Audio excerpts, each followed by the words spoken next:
ప్రియమైన భగవద్బంధువులందరికీ నమస్కారం. ఈరోజు మనము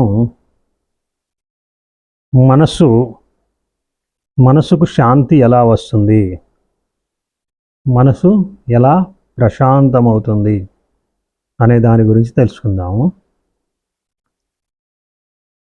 దీనికి ఇక్కడ పతంజలి యోగ సూత్రాల్లో ఫస్ట్ చాప్టర్ సమాధి పాదంలో 33వ సూత్రంలో వారు చెప్తారనమాట. మైత్రి, కరుణ, ముదిత, ఉపేక్షానాం సుఖ దుఃఖ పుణ్య అపుణ్య విషయానాం భావనాత్ చిత్త ప్రసాదనం అని చెప్తారనమాట. అంటే మైత్రి, కరుణ, ముదిత, ఉపేక్షానం సుఖ దుఃఖ పుణ్య అపుణ్య విషయానం భావన చిత్త ప్రసాదనం. అంటే సకుల ఎడల మైత్రి, తర్వాత దుఃఖితుల ఎడల కరుణ. అంటే సకులు అంటే స్నేహితులు, దుఃఖితుల ఎడల కరుణ, పుణ్యాత్ముల ఎడల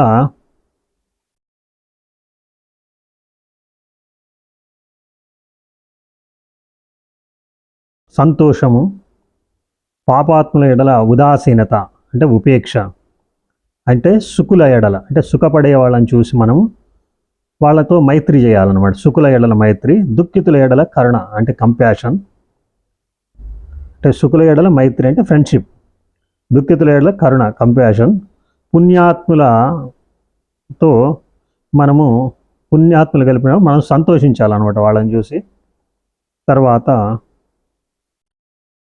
పాపాత్ముల ఎడల ఉదాసీనత, ఉపేక్ష అనేటువంటిది మనం వహించినప్పుడు ఆటోమేటిక్గా మన చిత్తము ప్రసన్నమవుతుంది, ప్రఫుల్లమవుతుంది అని చెప్తున్నారు అనమాట. మైత్రి, కరుణ, ముదిత, ఉపేక్షానం సుఖ దుఃఖ పుణ్య అపుణ్య విషయాన భావనాత్ చిత్త ప్రసాదనం.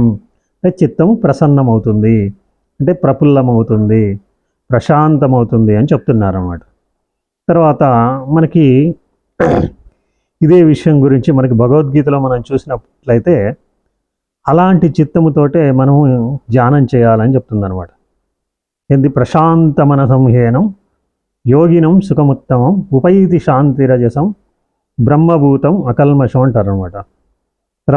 తర్వాత ఇంకో శ్లోకంలో ఏం చెప్తారంటే ప్రసాదే సర్వదుఃఖానాం హాని రస్య ఉపజాయతే ప్రసన్నచేతసో హ్యాసు బుద్ధి పర్యవతిష్టతే అంటారు అనమాట.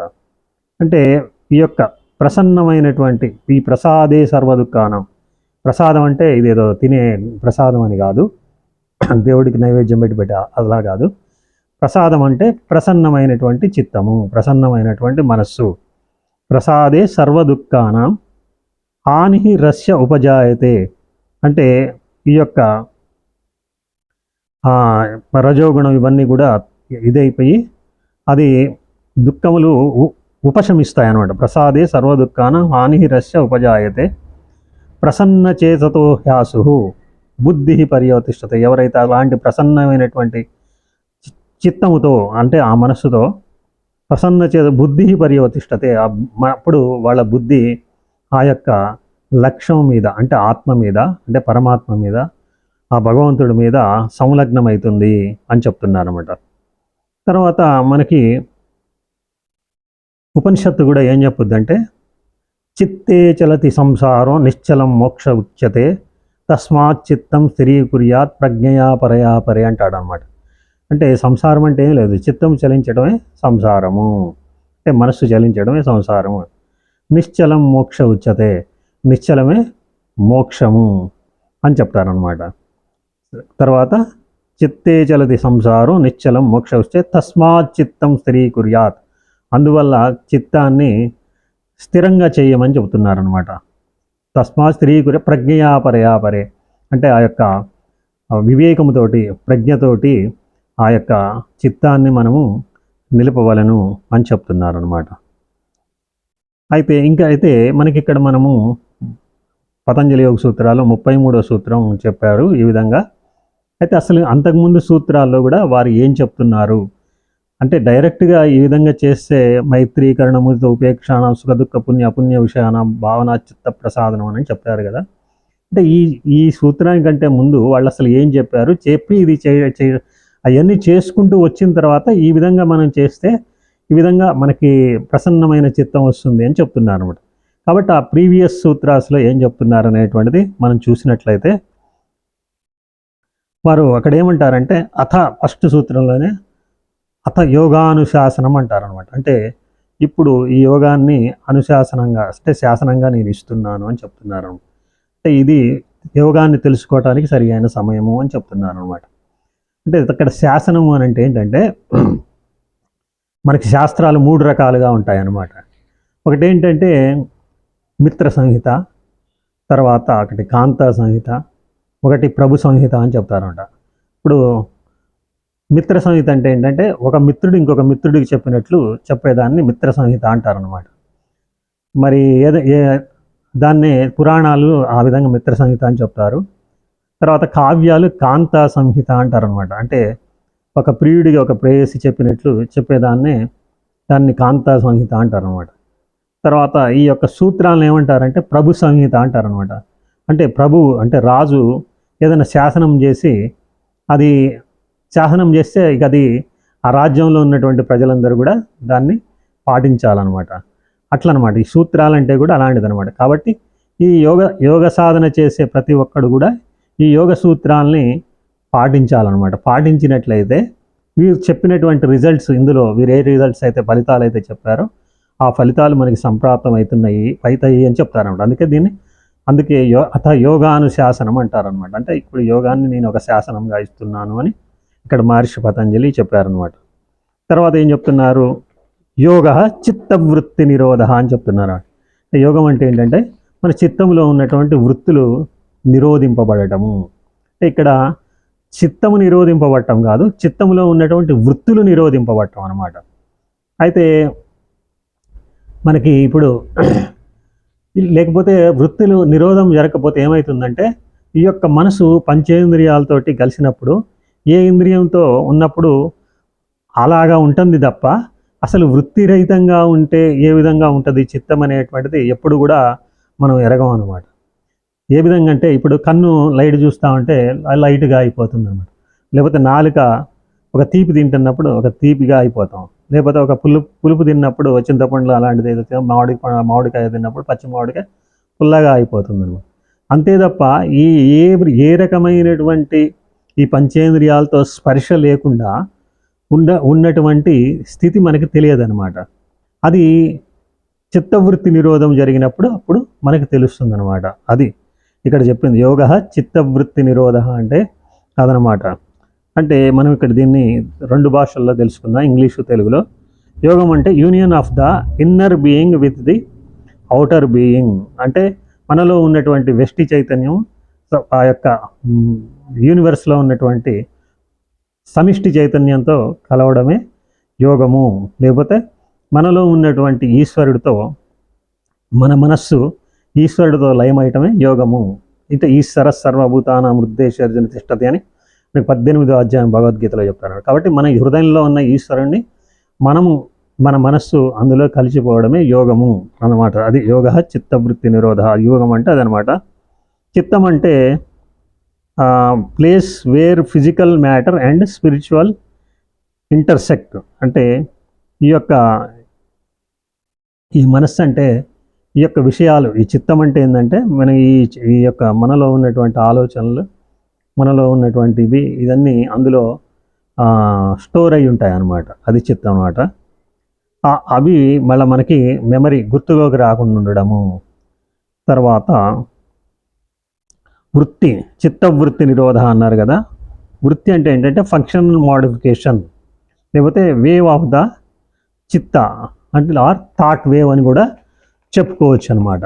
దాన్ని మనము చూసినట్లయితే మనము యోగా చిత్తవృత్తి నిరోధ అంటే yoga is the experience when the mind and awareness is free from impressions and modifications. అది ఆ మోడిఫికేషన్స్ ఇంప్రెషన్స్ ఆగిపోయిన తర్వాత ఏ స్థితి అయితే ఉంటుందో అదే యోగ చిత్తవృత్తి నిరోధ, అదే యోగము అని చెప్తున్నారు. అప్పుడు ఏం జరుగుద్దంటే తదా ద్రష్టు స్వరూపే అవస్థానం అంటాడు.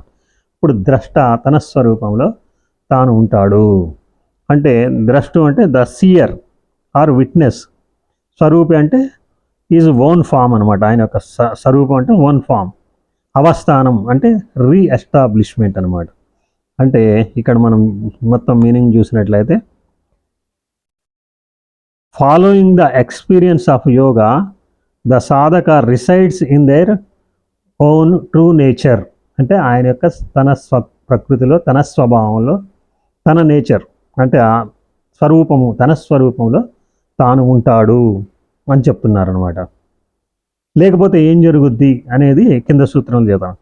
వృత్తి సారూప్యం ఇతరత్ర అంటారనమాట. అంటే ఏ వృత్తుల్లో ఉంటే ఆ రూపంగా అయిపోతూ ఉంటాడనమాట. వృత్తి అంటే ఫంక్షనల్ మోడిఫికేషన్స్ ఆఫ్ ద చిత్త ఆర్ థాట్ వేవ్. సారూప్యం అంటే సేమ్ ఫామ్, ఐడెంటిఫైడ్ విత్. ఇందాక చెప్పుకున్నాం కదా, అంటే కన్ను దృశ్యం చూస్తున్నప్పుడు ఆ దృశ్యంగా అయిపోతుంది, లేకపోతే నాలుక టేస్ట్ చూస్తున్నప్పుడు ఆ టేస్ట్గా అయిపోతుంది, లేకపోతే చెవు ఒక పాట వింటున్నప్పుడు ఆ పాటగా అయిపోతుంది. కానీ అది ఇవన్నీ లేనప్పుడు ఏ విధంగా ఉందో ఆ విధంగా ఎప్పుడు ఉండదన్నమాట. అది వృత్తి సారూప్యం ఇతరత్ర అంటే ఆ వృత్తుల్లో కలిసిపోతూ ఉంటుందన్నమాట.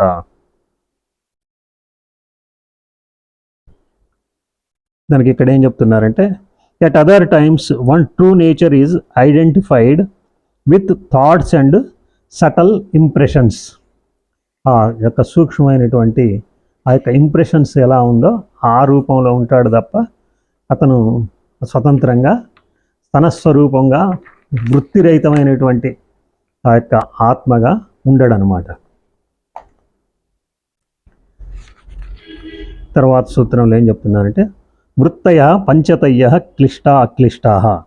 అంటే ఈ యొక్క వృత్తులు 5 రకాలని చెప్తున్నారు అన్నమాట.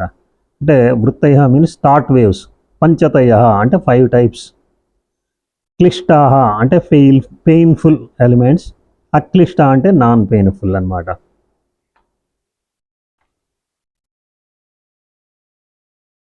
There are 5 categories of thought patterns influenced by latent impressions and past actions and thoughts, collectively termed klishta.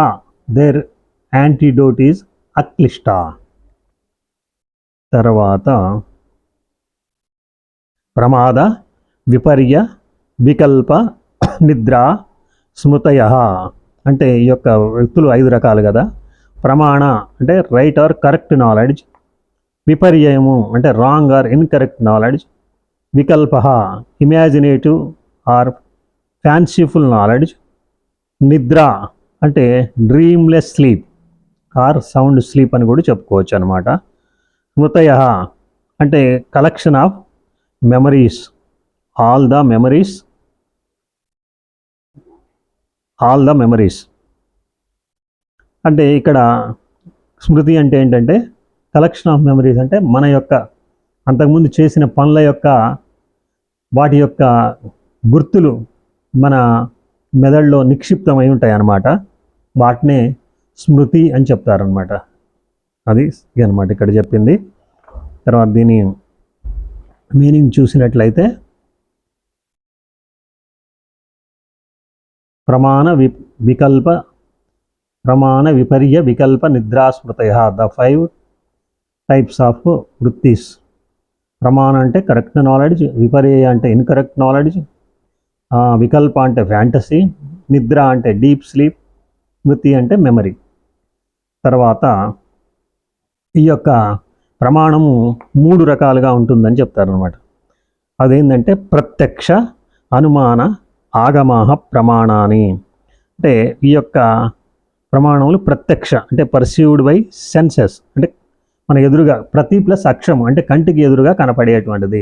అంటే అక్షం అంటే కన్ను, ప్రతి అంటే మనకు ఎదురుగా కనపడటం ప్రత్యక్ష.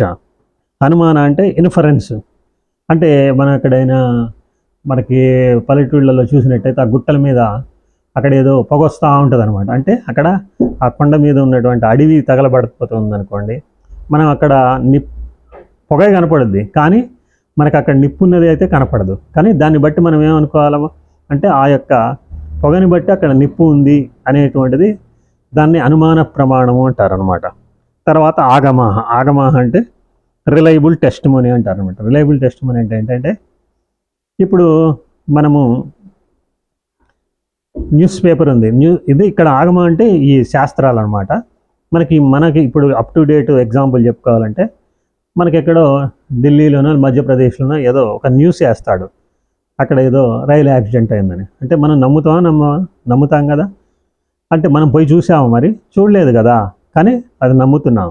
అట్లనే ఈ ఆగమాలంటే మన శాస్త్రాలని, వేదాలు, ఉపనిషత్తులు వాటిల్లో చెప్పినటువంటి దాన్ని చూసి నమ్మటం అన్నమాట. రిలయబుల్ టెస్టిమనీ అంటే అదే. తర్వాత దాన్ని గురువాక్యము అని కూడా, లేకపోతే ఆప్తవాక్యము అని కూడా చెప్తారన్నమాట.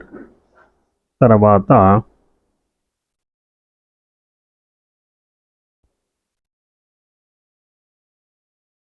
ప్రత్యక్ష అంటే correct cognition of direct perceived objects.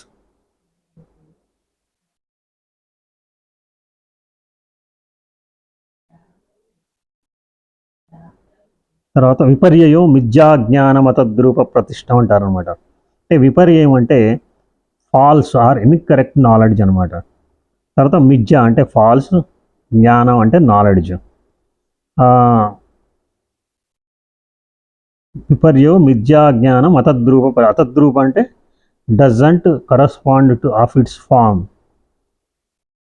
ప్రతిష్టం అంటే బేస్డ్ ఆన్ అని చెప్తున్నారు అనమాట.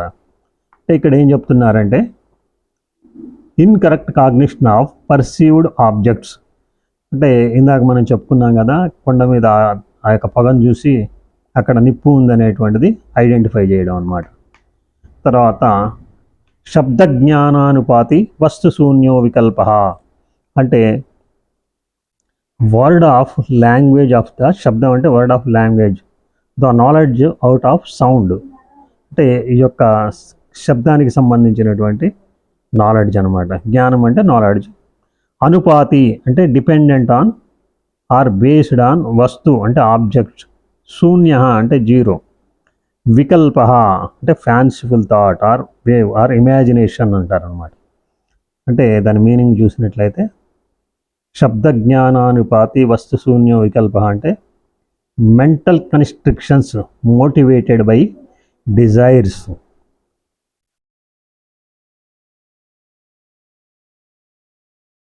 తర్వాత అనుభూత విషయ అసంప్రమోష స్మృతి అంటారనమాట.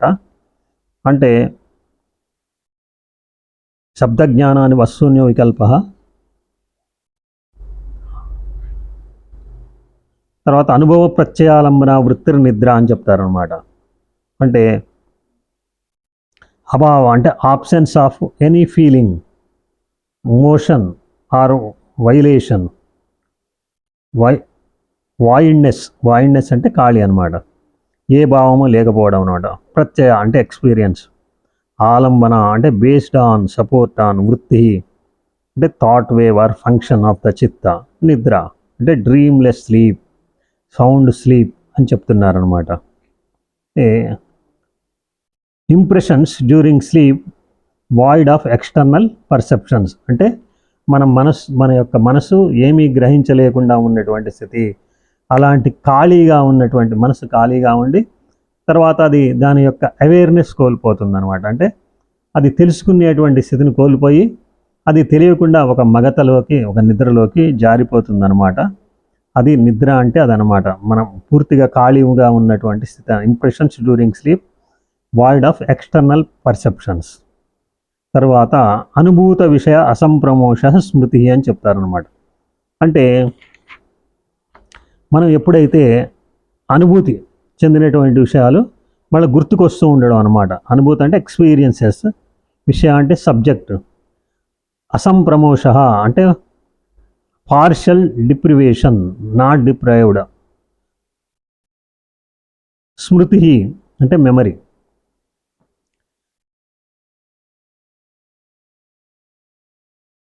Impressions relating to previously conceived objects. అంటే మన యొక్క ముద్రలు లోపల పడ్డ ఇంప్రెషన్స్. అంటే మనకు ఆ యొక్క లోపల పడ్డ ఇంప్రెషన్స్ పాత ఎప్పుడు రిలేటింగ్ టు ప్రీవియస్ అంటే మనం ఇంతకుముందు చేసిన కర్మలు, ఇంతకుముందు చేసినటువంటి వాటి యొక్క ఫలితాలు మన మనసులో ముద్రలుగా పడిపోవడం అనమాట. అది అవి ఆ విధంగా ఉండడమే స్మృతి అని చెప్తారనమాట. స్మృతి అని చెప్తారనమాట. తర్వాత ఇవన్నీ మరి ఎలా పోతాయి అని అంటే దానికి ఏం చెప్తున్నారంటే అభ్యాస వైరాగ్యాభ్యాం తన్నిరోధ అంటారనమాట. ఇప్పుడు మనకి ఏం చెప్పారు? యోగం అంటే ఏంటి? యోగం అంటే చిత్తవృత్తి నిరోధము అని చెప్పారనమాట. అప్పుడు ఏమవుతాడు? ద్రష్ట స్వరూపి అవస్థానం అని చెప్తారనమాట. అప్పుడు ద్రష్టన స్వరూపంలో తానుంటాడు అని చెప్తారనమాట. అలా లేనప్పుడు ఏం జరుగుతుందంటే ఆ వృత్తుల్లో ఉంటాడనమాట. ఆ వృత్తులు 5 రకాలైనటువంటి వృత్తులు అని చెప్తారనమాట. వృత్తిస్వరూప్యమిత్రత్వ అని చెప్తారు. ద్రష్టుస్వరూపి అవస్థానం అని 3వ సూత్రం చెప్తారు. తర్వాత వృత్తిస్సారు అంటే ఆ వృత్తుల్లో ఉంటారని చెప్తారనమాట. ఆ వృత్తులే 5 రకాలని చెప్తారనమాట. అదే ప్రమాణ, విపర్య, వికల్ప, నిద్ర, స్మృతయ అని చెప్తారనమాట. అంటే ప్రమాణము, విపర్యము, వికల్పము, నిద్ర, స్మృతి, ఈ యొక్క 5 రకాలైనటువంటి వృత్తుల్లో ఉంటాడనమాట. అప్పుడు ఆ వృత్తులు మరి ఈ యొక్క 5 రకాల వృత్తులు అనేటువంటిది మనకి ఎలా పోతాయి అని అంటే దాని తర్వాత సూత్రంలో చెప్తారనమాట. అభ్యాస వైరాగ్యాభ్యాం తన్నిరోధ అని చెప్తారనమాట. అంటే అభ్యాసం అంటే ప్రాక్టీస్ అంటే రిపిటేటివ్ ప్రాక్టీస్. అంటే మళ్ళీ ఇప్పుడు జపం అనుకోండి, మళ్ళీ ఇచ్చిన మంత్రాన్ని రిపీట్గా మళ్ళీ చేయడం. లేకపోతే ధ్యానం చేసేవాళ్ళు అనుకోండి, ఆ యొక్క అది బయటికి పోయినా కొద్దీ మళ్ళీ తీసుకొచ్చి మనసుని దాని మీద పెట్టడం. ఒకవేళ గురువు శ్వాస ఇస్తే శ్వాస మీదో, లేకపోతే నాదం ఇస్తే నాదం మీదో, ఎవరు ఏ ఆర్గనైజేషన్ వల్ల ఇప్పుడు ఈ సూత్రాలన్నీ కూడా వారు ఒక ఆర్గనైజేషన్ కని కాదు, ఏ ఆర్గనైజేషన్లో ఉన్నటువంటి వాళ్ళైనా సరే వాళ్ళు ఈ యొక్క సూత్రాలను కనుక మనం తెలుసుకున్నట్టయితే మనకి దేనివల్ల మనము బహిర్ముఖమవుతున్నాము అంటే మన ధ్యానంలోంచి లేకపోతే జపంలోంచి మన మనసు బయటికి వెళ్తుంది. మళ్ళీ దాన్ని ఏ విధంగా మనము తీసుకొచ్చి ధ్యేయం మీద నిలబెట్టాలి అనేటువంటి విషయాన్ని ఇక్కడ చెప్తున్నారు. అభ్యాస వైరాగ్యాభ్యాం తన్నిరోధ అని చెప్తారనమాట. అంటే అభ్యాసం అంటే రిపిటేషన్ ప్రాక్టీస్, వైరాగ్యం అంటే డిటాచ్మెంట్ ఆర్ డిజైర్లెస్ అనమాట. అంటే ఆ విధంగా ఉన్నప్పుడు నిరోధ అంటే స్టాపేజ్, అంటే అప్పుడు మన మనస్సు ఆగిపోతుంది. దానికి ఇప్పుడు మనకి గీతలో కూడా స్వామి అర్జునుడు ఏం అడుగుతారనంటే, వారు అంతా బోధ చేసిన తర్వాత నువ్వు చాలా బాగా చెప్పావు, కానీ ఇది నేను చేయలేకపోతున్నాను. వాయురివ సుదుష్కరం అంటారనమాట. అంటే వాయువునైనా మనము పట్టుకోవచ్చాము, కానీ ఈ మనసుని నేను పట్టుకోలేకపోతున్నాను అని అన్నప్పుడు ఆయన కూడా ఇదే చెప్తారనమాట. ఏంటి?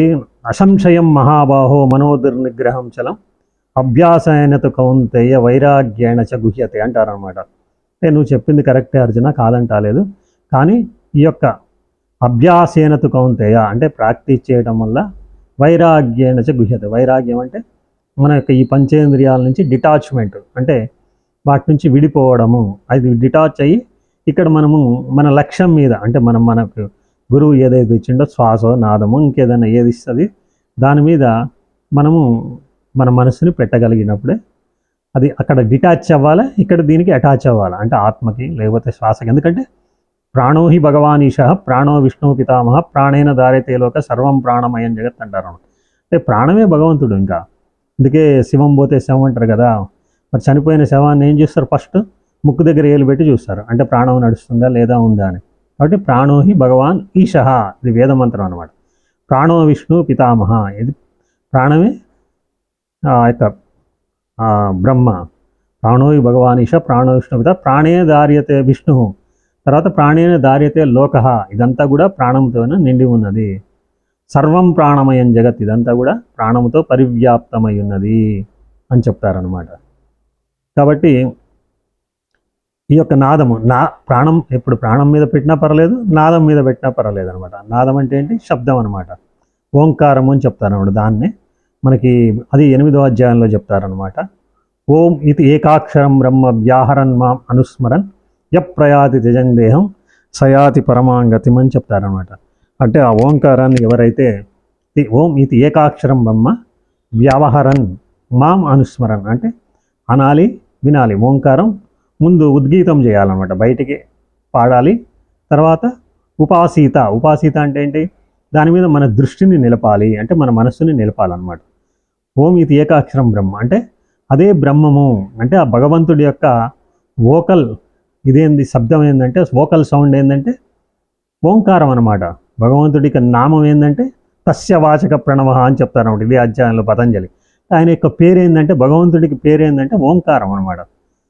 తజ్జపం తదర్థ భావనం అంటారన్నమాట. దాన్ని జపించండి, దాని అర్థాన్ని భావించండి అని చెప్తారన్నమాట అక్కడ పతంజలి. ఇక్కడ గీతలో కూడా కృష్ణ పరమాత్మ ఏం చెప్తున్నారు? ఓం ఇది ఏకాక్షరం బ్రహ్మ వ్యాహరన్ మాం అనుస్మరన్ యప్రయాతి త్యజన్ దేహం.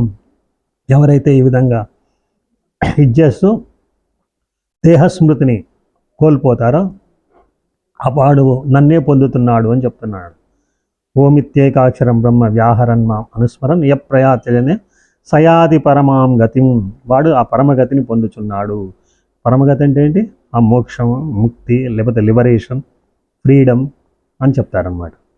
కాబట్టి అభ్యాస వైరాగ్యాలు చేయాలి అని చెప్తారన్నమాట. తర్వాత ఇక్కడ స్వామి ఇక్కడ ఏం చేశారంటే అభ్యాస వైరాగ్యం అని చెప్పారు, కానీ అసలు అభ్యాసం అంటే ఏంటి, వైరాగ్యం అంటే ఏంటి అనేటువంటిది దానికి ఇంకా డీటెయిల్స్ అక్కడ ఇవ్వలేదన్నమాట. కానీ ఇక్కడ పతంజలి ఇస్తారనమాట. ఏమంటున్నారంటే తత్ర స్థితో యతో అభ్యాస అంటే తత్ర అంటే in that through that state, యత్న ఎఫర్ట్, అభ్యాస ప్రాక్టీస్, స్థితో అంటే స్టడీనెస్ స్టెబిలిటీ, తర్వాత ఎక్స్పౌండ్ అంటే ఇక్కడ ఏం చెప్తున్నారంటే తత్ర స్థితో యత్నం అభ్యాసం అంటే continual effort or regular practice అంటే రిపిటేషన్ ఆఫ్ ప్రాక్టీస్ అంటే మళ్ళీ చేసిందే చేయటం. చెప్పింది చేయటం అంటే చేసింది జపం మళ్ళీ జపం చేస్తున్నాం అనుకోండి.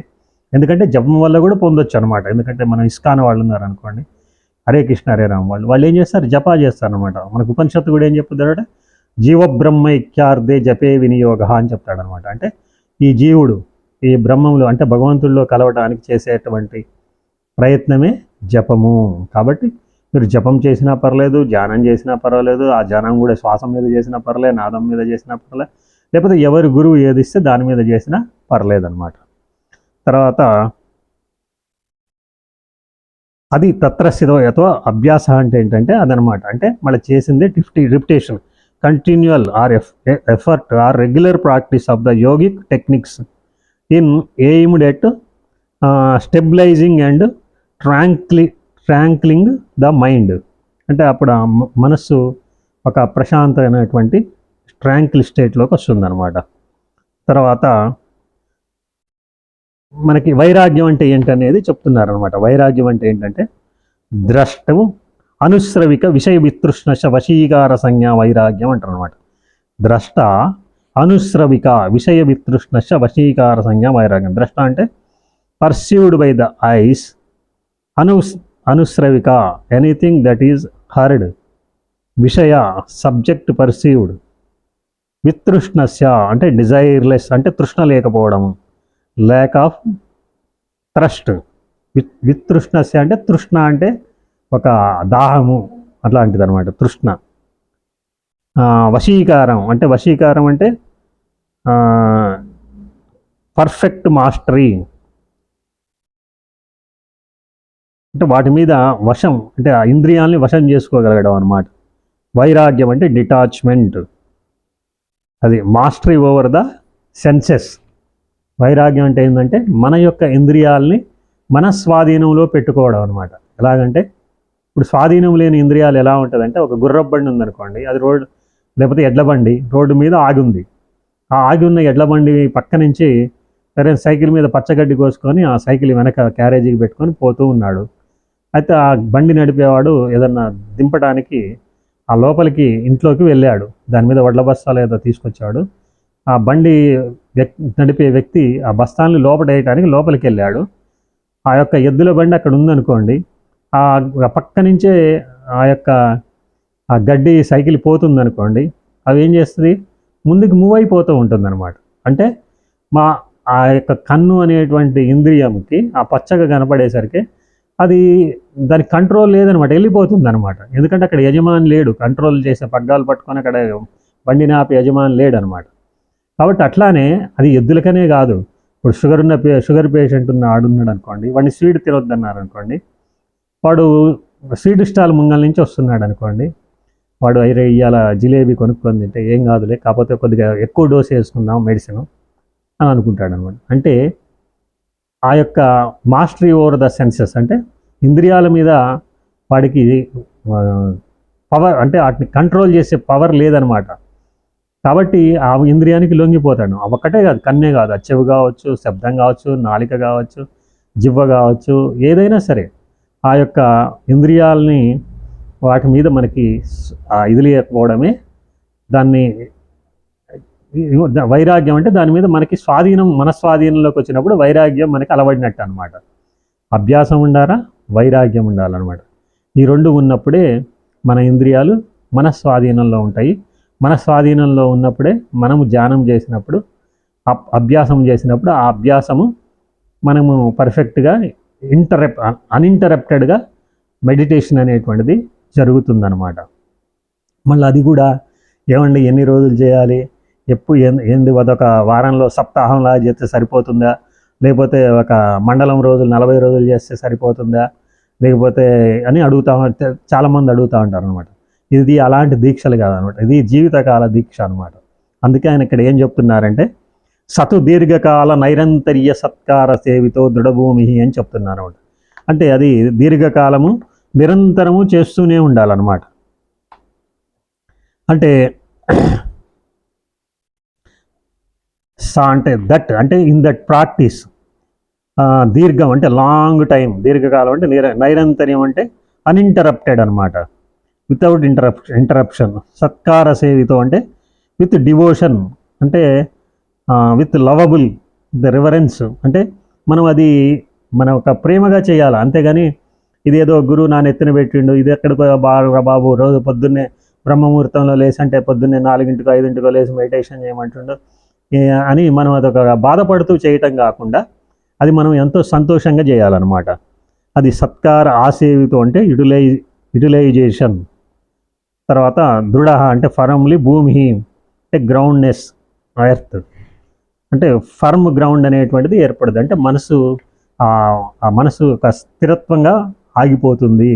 ఎప్పుడు ఆ ధ్యానం కానీ అది కానీ మనము దీర్ఘకాలము నిరంతరము చేసినట్లయితే మన మనసు అప్పుడు స్వాధీనపరుచుంది. అప్పుడు మనకి ఇప్పుడు వారు చెప్పినటువంటి ఫస్ట్ మనకి ఇక్కడ చెప్పారు కదా, ఇది చేస్తూ కూడా, ఈ ప్రాక్టీస్ చేస్తూ కూడా ఈ యొక్క మైత్రీకరణ, ముదిత, ఉపేక్ష, సుఖదుఖ, పుణ్య అపుణ్య విషయానం భావన, చిత్త ప్రసాదనం అన్నారు కదా. కాబట్టి ఈ మైత్రి, కరుణ, ముదిత సంతోషంగా ఉండటం, తర్వాత ఈ యొక్క ఇది సుకుల ఎడల మైత్రి అంటే ఆ మంచి దుఃఖితుల ఎడల కరుణ, ఇవన్నీ కూడా పుణ్యాత్ముల ఎడల సంతోషము, తర్వాత పాపాత్ముల ఎడల ఉదాసీనత, ఇవన్నీ కూడా మనం ప్రాక్టీస్ చేస్తూ ఉంటే మనకు ఆటోమేటిక్గా మన మనసులో ఆ యొక్క శాంతి, ఆనందము అనేటువంటిది మనకి సంప్రాప్తం అవుతుంది అనమాట. అప్పుడే మనకి ఇవన్నీ కూడా సంప్రాప్తం అవుతుంది. అంటే ఇక్కడ మీరు మహర్షి పతంజలి చెప్పేది ఏంటంటే ఈ యొక్క ప్రాక్టీసెస్, అంటే యోగా ప్రాక్టీసెస్ చేస్తూ ఈ విధంగా మనము ఈ విధంగా ఉన్నట్లయితే మనకి ఆ యొక్క ముక్తి, మోక్షము అనేటువంటిది మనకి సంప్రాప్తం అవుతుంది. ఎప్పుడు కూడా మనం ఆనందంగా ఉండొచ్చు అని చెప్తున్నారు అనమాట. ఎందుకంటే ప్రతి మనిషి కోరుకునేది ఏంటంటే దుఃఖ నివృత్తి, ఆనంద ప్రాప్తి అంటారనమాట. అంటే మాకు దుఃఖాలు లేకుండా ఉండాలి, ఆనందంగా ఉండాలి అని కోరుకుంటాడు అనమాట. కాబట్టి ఆ కోరుకునేటువంటి వాడు ఏం చేయాలనంటే మనకి అది భక్తి ప్రాక్టీస్ కావచ్చు, అది యోగా ప్రాక్టీస్ కావచ్చు, లేకపోతే జ్ఞానం ద్వారా పొందొచ్చు, లేకపోతే హఠయోగ అంటే ఈ ప్రాణాయామాది క్రియలు చేసి కూడా మనకు పొందొచ్చు అనమాట. కాబట్టి మనం ఇంతకుముందు భక్తి గురించి చెప్పుకున్నాము. ఈరోజు మనం ఏంటంటే మనం యోగము ద్వారా ఏ విధంగా మనము ఆ యొక్క ఆత్మానందాన్ని, ఆత్మసుఖాన్ని ఎలా పొందాలి అనేటువంటిది మనం తెలుసుకోవడం జరిగిందనమాట. కాబట్టి మనము ఏ ఆర్గనైజేషన్ అయినా పర్లేదు, ఏ ఆర్గనైజేషన్ వాళ్ళైనా సరే ఈ విధంగా మనం ఈ యొక్క ప్రాక్టీసెస్ మనం చేసినట్లయితే మనము ఎప్పుడు కూడా ఆ యొక్క సస్వరూపంలో ఉండి, సస్వరూపం ఎందుకు భగవత్ స్వరూపం అనమాట. అంతే, ఆ స్వరూపం యొక్క లక్షణం ఏంది, సచ్చితానందము అని అంటారు అనమాట. ఎందుకంటే మనం ఇప్పుడు మనము చలికాలం ఉందనుకోండి, చలికాలం మనం హాయిగా ఉండాలంటే ఏం చేస్తాం? అగ్నిదేవుణ్ణి ఆశ్రయిస్తాం. అంటే ఏంది? చలిమంటను ఆశ్రయిస్తాం. అలాగే మనకి ఎండాకాలము మనము ఏం చేస్తాము? హాయిగా ఉండాలంటే వాయుదేవుడిని ఆశ్రయిస్తాం. అంటే ఫ్యానో, కూలరో, అలాంటి ఏసీలోనో మనం కూర్చుంటాం అనమాట. అంటే వాయుదేవుడిని ఆశ్రయిస్తాం. అలాగే మనకి దుఃఖం లేకుండా ఆనందంగా ఉండాలంటే ఏం చేయాలి మరి? అంటే భగవంతుణ్ణి ఆశ్రయించాలన్నమాట. ఆ భగవంతుణ్ణి ఆశ్రయించినప్పుడు మనం ఆనందంగా ఉంటాం. ఎందుకంటే ఆయన స్వరూపమే సచ్చితానందము అన్నమాట. భగవంతుడిని సత్యం శివం సుందరం సచ్చితానందము అస్థి బాతి ప్రియం అని కూడా చెప్తారనమాట. కాబట్టి ఆ యొక్క మనకు ఆనందంగా ఉండాలని అంటే మనం భగవంతుడిని ఆశ్రయించాలి, భగవంతుడిని ధ్యానించాలి. అప్పుడు ఆశ్రయించినప్పుడే మనం మన జీవితంలో మనం శాంతిగా ఆనందంగా ఉంటాం అన్నమాట. స్వస్తి.